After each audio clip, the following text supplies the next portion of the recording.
Islamic religion, but I think Christian as well have fear the female interest. And I think that's everyone can do what he The world symbolizes the female interest in observing her religious obligations, whether how much she should expose her body and how much she's supposed to cover, according to the Quranic verses. It's just a personal thing. I don't have never objected. I can go without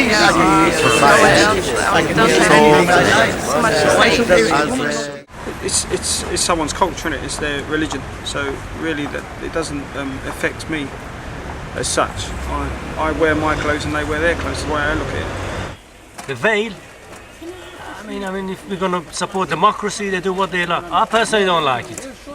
It's a personal opinion. Veil. I don't like the veil. Veil is something that hides you away. I mean, what do you have to hide away? They are mosques as they want, not as their religious obligations. I don't think this is. I think it's personal choice. It doesn't really bother me either way. It's something that people choose to wear. Same way I choose to wear what I wear, so it's up to them. I do actually think that it's got to the stage now where it actually it segregates people too much and it can cause divisions in society. It's a very fine balance, really, isn't it? I think the veil, the headdress is fine, but I think the full veil can be very intimidating as well. Well, it's not, as one can argue, it's not Islamic, or it is more like a Bedouin culture with something else to it. So the burqa introduced to mostly, if you're talking about South Asia or Afghanistan, mostly Pashtun areas. I mean, as you go from the city to the rural area, mostly where the women are not permitted to work, a woman have no right. So the burqa go hand in hand with those, well, I can say the rural societies. So as a Islamic identity, I don't think so it is have any value. Well, a scholar may argue a lot about it, but I don't think so it carry any weight because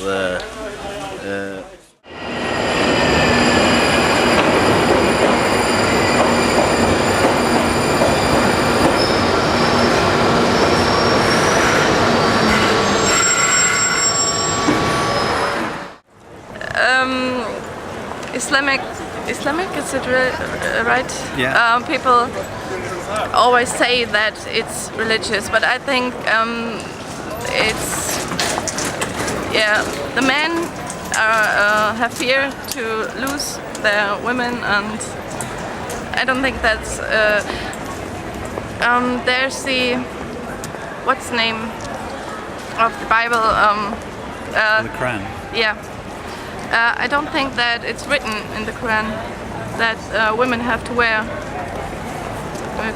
Itself, I wouldn't say it's a religious thing because I've never seen it. it's not religious. It's not religious, is it? No, it's not a religious thing. It is No, a culture. not at all. It's a cultural Bedouin thing. culture. No, Bedouin culture, because they had a lot of sand in the desert and all that, so they had the veil. So how it's become part of religion, I don't know. There's no sand here. I don't really know.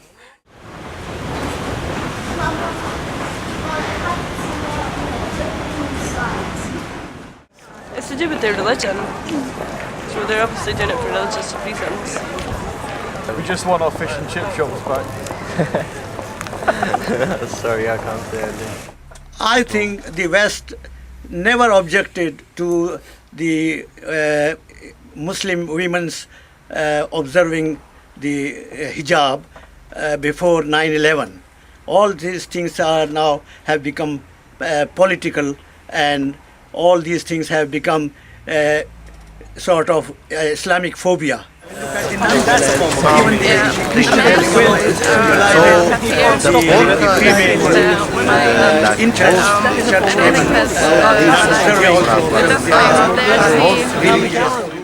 actually think it's quite alienating in our society, and I also think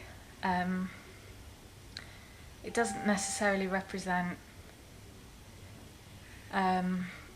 progress for the people who wear it, because it marks them out in a Western culture. It's sort of being portrayed as a symbol of fear at the moment, and a way of marking out differences. It's being used to highlight a difference between Islamic people and the West, then when it shouldn't be used in that way. It's not.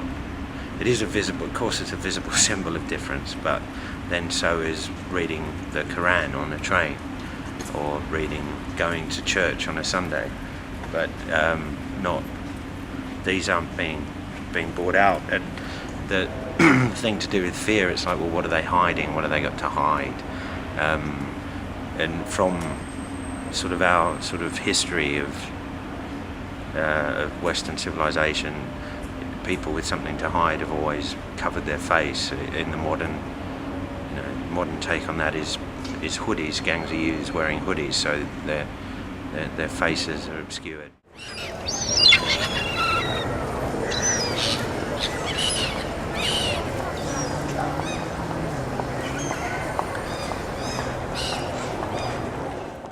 I mean, each to their own, but also people have to appreciate that on a core psychological basic level, if you cannot see someone's face or mouth, it creates a sense of who is this person, and depending upon the context in which you come across that, it can create issues. I think people have really demonised it as a piece of clothing, and in my opinion, people should be allowed to wear what the fuck they like. Really. I can understand why people find it a little bit threatening, but I think it's been a real overreaction. I think it's been used as a very political tool at the moment, and I think that's been blown a little bit out of proportion. I think the argument's become very simplistic.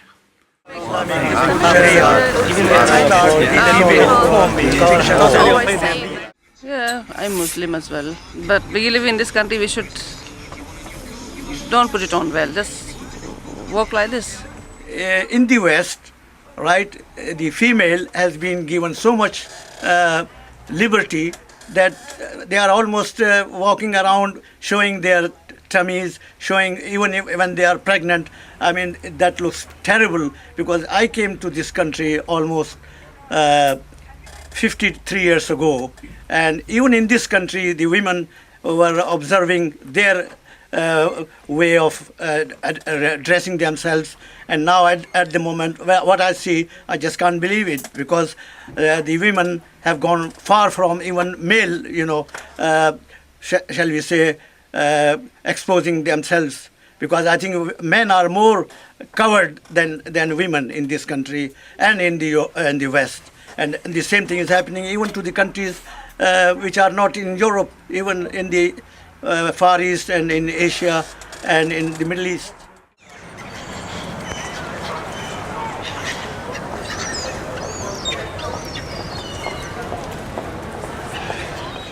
But I think it also is a sign of oppression of women, potentially in that country, and that they're made to wear that by their menfolk.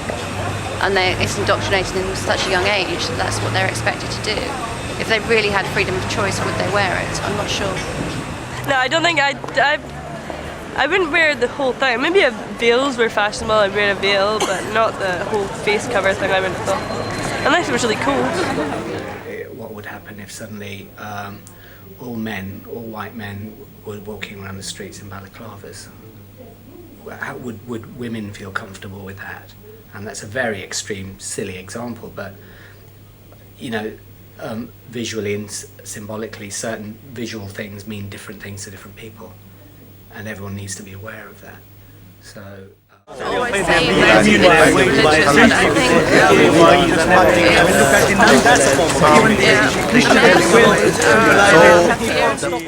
How the West seeing the nuns wearing the black uniforms. How the West seeing, I don't know, cross on the chest. How this is the part of the West culture through the many years. And nobody criticizes nuns walking on the street or the priests wearing the, I don't know how call it in English, the white collar. This is the part of the religion. And then I think the Islamic culture believes the woman should be covered because of the many reasons. And then when the culture is absorbed by the other culture, it's coming like from the people, Muslim people who live in West were taught well. Suddenly they realize they need a sense of identity or separation. We, as you know, we live with the value that separates us from our neighbor. We value that because we want to say, as a Ibrahim time, the people want to say, I can speak a language is secret from your language. Suddenly, the veil in Europe introduced is some sort of identity. Then because the Muslim in Europe, they have identity crisis.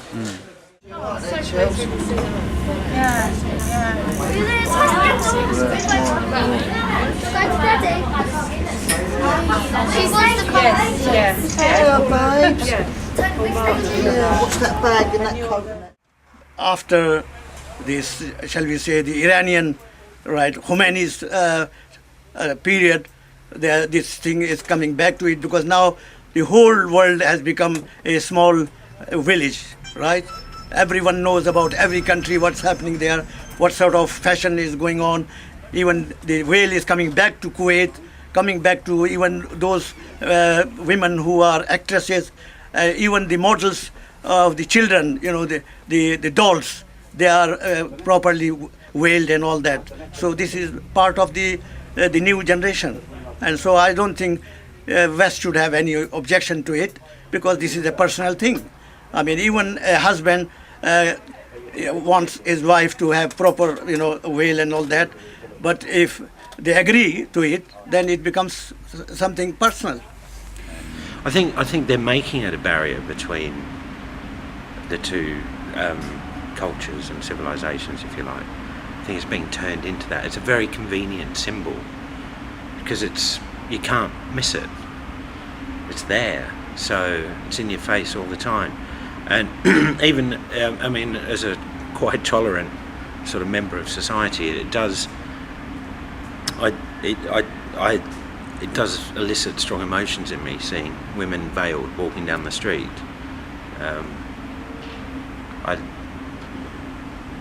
It sort of angers me in a way that they're made to do that in a free and tolerant society that we're meant to live in. But it also angers me that is being picked up on, and people are being made to feel even more intolerant on sort of for political reasons. Everyone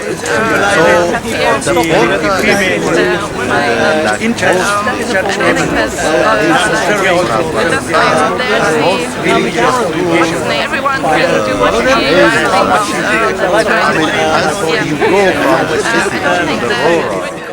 We've got the councils. I'm trying to unload my van and bring fabric here, giving me a ticket. They're looking out for me. Not only I pay their VAT, their wages, their taxes, their PAYEs and everything else. I mean, that's a form of extremism because they've just gone over the top. Well, I think if you saw a nun's habit, you would think of Catholics. If you see a veil, you would think of Muslims. That's as much of a symbol as it is. I think if you saw a Force cart, you'd think of Amish people. I can't think of what they wear, what their hats are called. But no, there's certain items of clothing that would be, associated. It's an item of clothing associated with a religion rather than a religious symbol. But it's not going to be associated with anything else.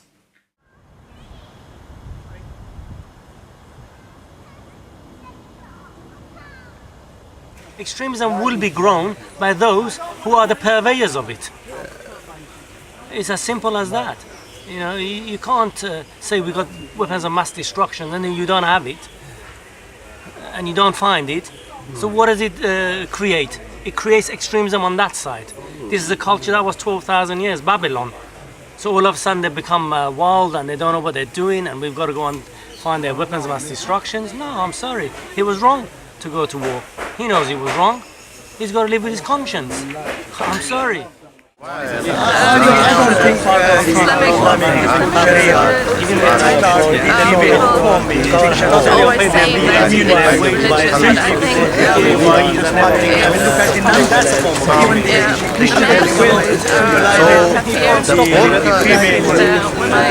Interest